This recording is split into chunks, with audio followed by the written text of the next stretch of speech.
الدمالخة وبين المسرايا العقيدات المقيمين في القرية العزيزة على قلوبنا جميعا هي وأهلها قرية جنان.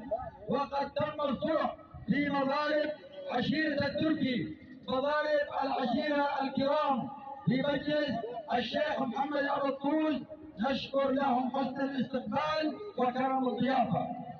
وكان متفق على لجنة تحكيم مؤلفة من الأمير عبد الرزاق أبو حاشم والشيخ محمد أبو الطوز محكم، وخادمكم متعب علي السيد محكم.